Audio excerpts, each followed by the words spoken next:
Where is the பாடி? இது எல்லாத்துக்குமான பதில நாளைக்கு பார்க்க போற பீட்டர் தான் சொல்லுவோம்.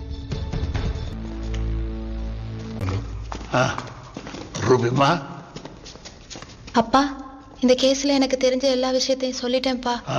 நீயும் உனக்கு தெரிஞ்ச எல்லா உண்மையும் இவங்க கிட்ட சொல்லிடு. இவங்க உன்னைய கண்டிப்பா வெளியில எடுத்துருவாங்கப்பா. ரூபி, நீ கொஞ்சம் வெளில இருமா. சார், கவுன்சிலருக்கும் உங்களுக்கும் நேரடி தொடர்பு இருந்திருக்கா? சார், கொஞ்சம் நல்லா யோசிச்சு சொல்லுங்க. நீங்க சொல்றத வச்சு தான் உங்களை வெளில கொண்டு வர முடியும். சார், ராயன் மேல உங்களுக்கு ஏதாவது சந்தேகம் இருக்கா?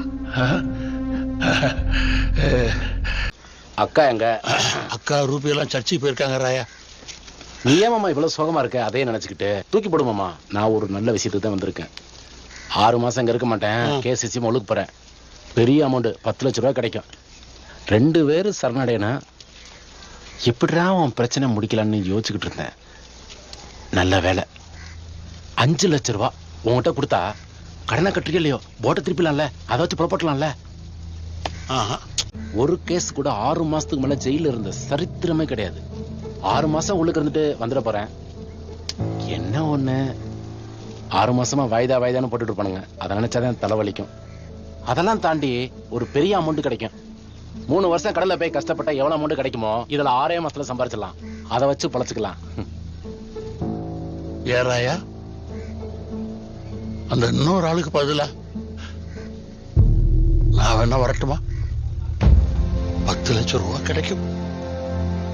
போட்டு மீட்டுருவேன். சீட்டு பணத்தையும் திருப்பி கொடுத்துருவேன். மாமா, நீ என்ன லூசா? மாமா லூசா?